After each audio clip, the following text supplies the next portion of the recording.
और आज तक हिंदुस्तान के प्रधानमंत्री मणिपुर नहीं गए हैं। ऐसा लगता है कि मणिपुर हिंदुस्तान का प्रदेश नहीं। प्रधानमंत्री के लिए मणिपुर स्टेट ही नहीं है। मणिपुर है ही नहीं, ना होम मिनिस्टर के लिए ना प्रधानमंत्री के लिए, है ही नहीं, एग्जिस्ट नहीं करता, वो है ही नहीं। ना प्रधानमंत्री जाएंगे बोलेंगे कुछ नहीं, जैसे कुछ नहीं हुआ वहां पे। ये आपकी योजनाओं का नतीजा है। आपको शर्म आनी चाहिए। आटा, चावल, दूध, दही, पनीर, छाछ, सब चीज पे जीएसटी। अरे ये फिल्में टैक्स फ्री करने वाले लोग कफन तक पर जीएसटी लगा रहे हैं और ये गरीबों की बात करते हैं। झील में पानी बरसता है हमारे देश में, खेत पानी को तरसता है हमारे देश में, जिंदगी का हाल खस्ता है हमारे देश में, दूध महंगा खून सस्ता है हमारे देश में। एक नारा सुनाई पड़ेगा कि सबका साथ सबका विकास। ये कैसा सबका साथ सबका विकास है? ये नारा, ये दावा खोखला है। ये सरकार के जितने दावे हैं सब खोखले हैं। ये अच्छे दिन तो अंबानी अडानी को मुबारक हो, हमें ऐसा करो साहब पुराने दिन ही लौटा दो। आप अमीरों के कर्जे माफ कर रहे हैं, उद्योगपतियों के कर्जे माफ कर रहे हैं, और यहाँ स्थिति ये हो गई है कि जो मिडिल क्लास, उसकी जो रोजमर्रा की जरूरत की चीजें हैं उस तक पर आपने जीएसटी लगा रखी है। प्रधानमंत्री ने बोला है कि मेरा डायरेक्ट कनेक्शन है भगवान के साथ, मगर फिर श्री राम ने आपको दूसरा मैसेज दे दिया अयोध्या में। ये आपकी योजनाओं का नतीजा है। आपको शर्म आनी चाहिए। यानी फाइन ट्यूनिंग हो गई भगवान के साथ, डायरेक्ट मैसेज भगवान। सर ने बोला है, सर प्रधानमंत्री ने ये बोला है, ये मैं नहीं बोल रहा हूं। प्रधानमंत्री ने बोला है कि मेरा डायरेक्ट कनेक्शन है भगवान के साथ, मैंने नहीं बोला, मैंने नहीं बोला। रिस्पेक्ट कर रहा हूं, ये प्रधानमंत्री के शब्द हैं, मेरे शब्द नहीं हैं। ये प्रधानमंत्री जी ने कहा है, पब्लिक में, मीडिया को कहा है कि मैं बायोलॉजिकल नहीं हूं, मेरा डायरेक्ट कनेक्शन भगवान के साथ है। मैं नहीं बोल रहा हूं, प्रधानमंत्री मोदी जी ने बोला है। तो पता नहीं उस टाइम 8 बजे भगवान का मैसेज आया होगा। अरे जेल का बजट तो बढ़ा दीजिए। अरे अभी हमको जेल में भेजा है, कल तुमको जेल में आना है। अभी 240 पे पहुंचे हो, कल 24 पे पहुंचोगे, इसके बाद 2 पे भी आओगे। देश के प्रधानमंत्री को 73 साल की उम्र में तीसरी बार प्रधानमंत्री बनना है, लेकिन किसान का बेटा नौजवान सेना में 4 साल की नौकरी करेगा। ये भेदभाव क्यों है? आपने रेहड़ी पट्टी वालों को कहा अपने नाम के आगे नेम प्लेट लगाओ। हिंदुओं की, मुसलमान, दलितों के पीछे आदिवासी हो, क्या हो ये बताओ। अगर नेम प्लेट लगवाना है लगवाइए नेम प्लेट। अडानी के 2.5 लाख करोड़ रुपए का कर्जा आपने एक आदमी को दे रखा है, लगवाइए नेम प्लेट उन पूंजीपतियों को जिन्होंने हिंदुस्तान की बैंकों को खाली करने का काम किया। मानव आदरणीय नरेंद्र मोदी जी की सरकार अगली योजना लेके आएगी कि इस देश के नौजवानों को मुफ्त में 5 करोड़ कटोरा बांटा जाएगा। भीख मांगो।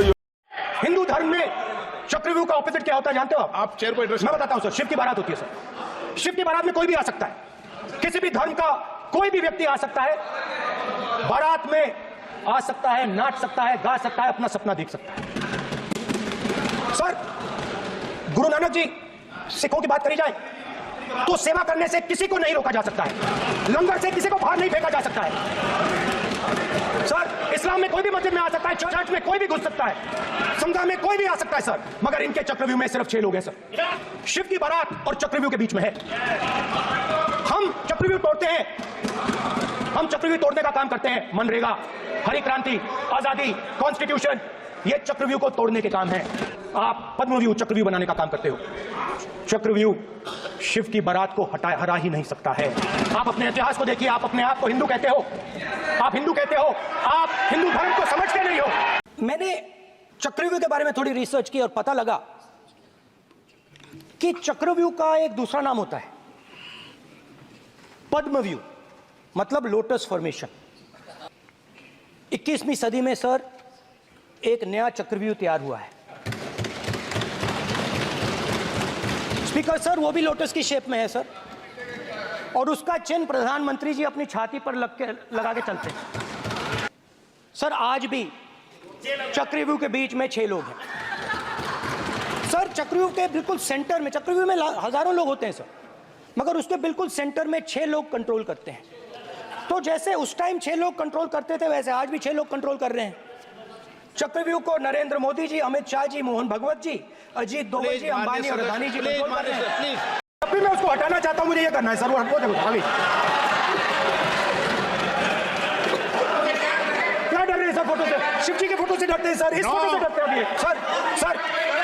सर फोटो दिखाना गलत नहीं है सर, आपकी परमिशन लेके परमिशन नहीं है आपकी। सर मैं ये फोटो दिखाना चाह रहा हूं, मैं समझाना चाह रहा हूं। नियम के तहत परमिशन नहीं है माननीय। अच्छा सर, मैं ये फोटो समझाना चाह रहा हूं सर। इसमें ये जो बजट का जो हलवा है सर, ये बट रहा है, और इस फोटो में सर मुझे एक ओबीसी अफसर नहीं दिख रहा, एक आदिवासी अफसर नहीं दिख रहा, एक दलित अफसर नहीं दिख रहा मुझे। ये हो क्या रहा है सर? सर देश का हलवा बट रहा है सर, और इसमें 73% का है ही नहीं सर। ये आप लोग हलवा खा रहे हो और बाकी देश को हलवा मिल ही नहीं रहा है। ठीक है सर, 20 अफसरों ने बजट को तैयार किया, हमने पता लगाया। 20 अफसर, शांत हो जाइए प्लीज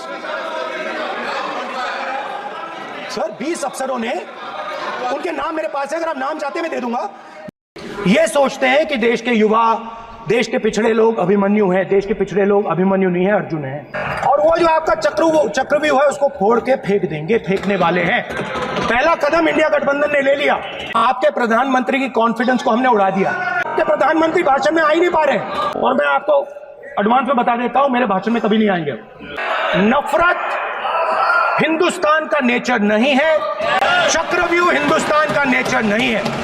हम चक्रव्यूह तोड़ते हैं, हम चक्रव्यूह तोड़ने का काम करते हैं। मनरेगा, हरी क्रांति, आजादी, कॉन्स्टिट्यूशन, ये चक्रव्यूह को तोड़ने के काम है। 700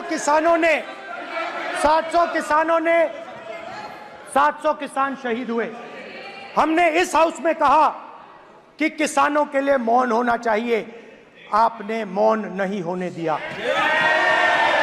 आपने कहा ये किसान नहीं है, आपके मुताबिक ये किसान नहीं थे, ये आतंकवादी थे। देखिए आपकी एलाई सिर हिला रही है, वो भी सहमत हैं, कौर जी सहमत हैं। देखिए स्पीकर सर, किसानों ने मांगा क्या? स्पीकर ने किसानों ने सिर्फ ये कहा कि अगर 16 लाख करोड़ रुपए अरबपतियों का कर्जा माफ हो सकता है तो हमारा भी थोड़ा सा कर दीजिए। किसान ने यह कहा कि हर प्रोडक्ट के लिए सही प्राइस मिलती है, हमें भी एमएसपी दे दीजिए। और आप लोगों ने कहा किसान का कर्जा माफ नहीं होगा और एमएसपी नहीं मिलेगी। शीश महलों में बैठे हुए सरकार के सांसद और मंत्री कह रहे हैं कि महंगाई कम हो रही है। संसद की कैंटीन से बाहर निकल करके एक चाय का कप खरीदिए, तब समझ में आएगा कि महंगाई कम हो रही है या बढ़ रही है। किसी एक दिन अपनी किसी मजदूर की तरह अपनी दिन भर की दिहाड़ी लेकर के बाजार जाइए और अपने बच्चों के लिए राशन खरीदिए, तब पता चलेगा कि महंगाई कम हो रही है या नहीं हो रही है। यहां बैठ करके बड़ी बड़ी बातें करना आसान है। ये चूनर धानी भूल जाते, ये पुरवा की रवानी भूल जाते, जो आकर 4 दिन गांव में रहते तो सारी लंतरानी भूल जाते। इलेक्टोरल बॉन्ड खरीदने वालों के नाम छुपाने वाली सरकार इन दिनों आम के ठेला लगाने वालों के नाम जानना चाहती है। मुझे तो होटलों, ढाबों या आम के ठेलों पर नेम प्लेट लगवाने वालों से पूछना है कि कभी खून की बोतल पर देखा है किसी का नाम लिखा हुआ?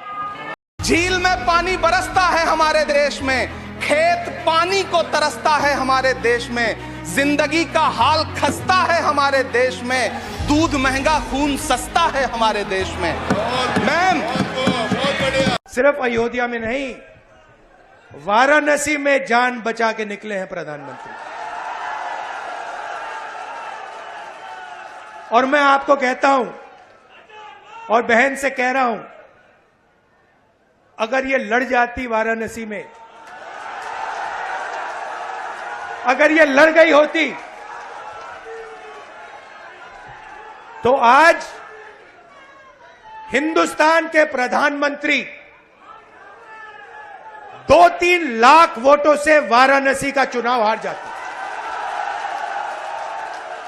मैं ये बात अहंकार से नहीं कह रहा हूं, मैं ये इसलिए कह रहा हूं क्योंकि हिंदुस्तान के प्रधानमंत्री को हिंदुस्तान की जनता ने मैसेज दिया है ये आपकी जो राजनीति है हमें अच्छी नहीं लगी। अगर 80 करोड़ लोगों को आपको अनाज देना पड़ रहा है तो मुझको अर्थव्यवस्था पर कोई टिप्पणी नहीं करनी है। प्रधानमंत्री जी 14 में जब पहली बार चुने गए तो वो मंदिर मस्जिद की साइज के लिए नहीं चुने गए। 2 करोड़ प्रतिवर्ष नौकरियां उनका वादा था। 2 दाएं 20 करोड़। एक श्वेत पत्र तो बनता है कि हम कहाँ हैं, क्या आर्थिक परिस्थिति क्या है, कितनी समावेशी है, वगैरह वगैरह। सर हम किन देशों से पीछे हो गए पता? छोड़िए अमेरिका यूरोप की बात, बांग्लादेश और नेपाल इनकम इनइक्वालिटी को एड्रेस करते हुए मानवीय सूचकांक में हमको पीछे छोड़ चुका है। जब कश्ती साबित सालिम थी, साहिल की तमन्ना किसको थी? अब ऐसी शिकस्ता कश्ती पे साहिल की तमन्ना कौन करे? ये डिफरेंशियल दृष्टिकोण मत रखिए। हंगर इंडेक्स पे खुल के कहिए हम मीट नहीं कर पाए। ये सत्ता पक्ष और विपक्ष का मामला नहीं है, ये मामला है हमारे कलेक्टिव फेलियर का। हमें एड्रेस करना होगा। सर बस 1 मिनट लूंगा माफी के साथ। सर आपको असल में लगता है कि आप इनकम इनइक्वालिटी की बात ना करें, पॉवर्टी रिडक्शन की बात ना करें, अनएम्प्लॉयमेंट एड्रेसिंग की बात ना करें। चुनाव चाय से शुरू हुई थी सरकार और गाय पे अटक गई और विकास की मौसी 10 साल में रास्ते में भटक गई। ये बोलते हैं कि गाय हमारी माता है पर माँ की रक्षा करना इन्हें नहीं आता है। अरे अभी तो शुरुआत है, ये तो ट्रेलर है, पिक्चर बाकी है।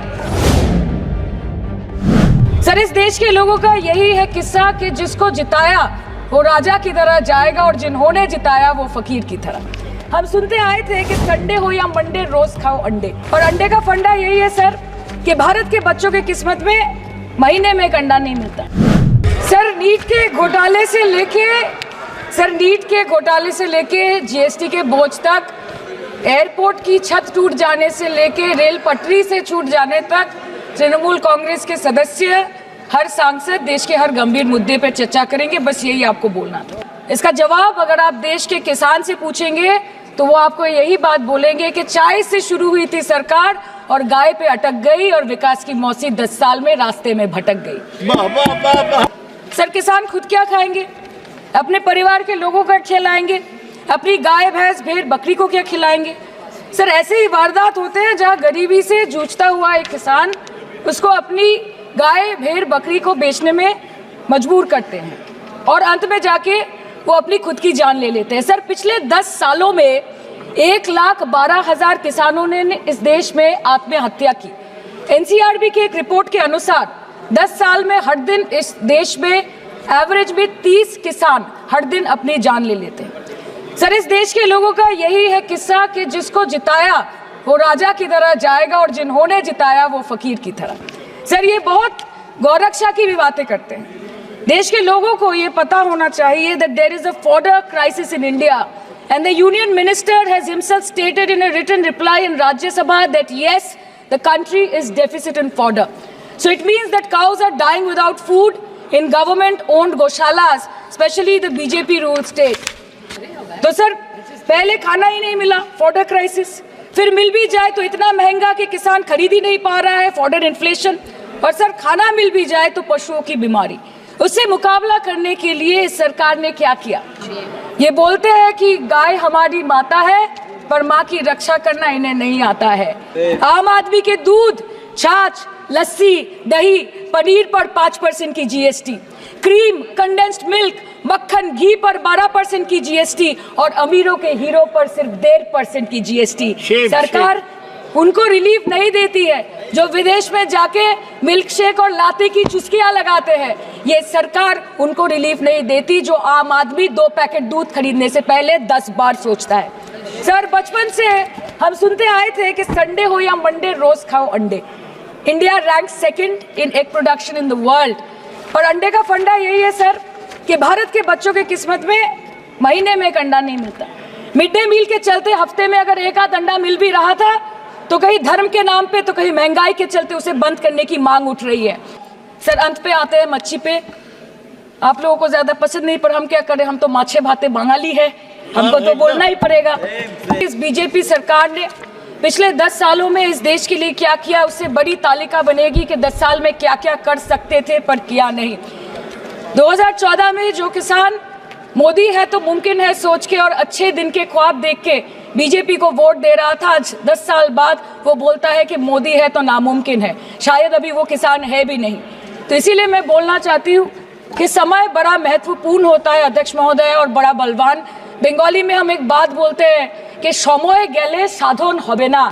इसका मतलब यही है कि अगर समय चला गया तो साधना नहीं होगी, अगर भक्त रूठ गए तो आराधना नहीं होगी। और 3 से 303 से 240 के आंकड़े बोलते हैं कि इस बार जो आप चले गए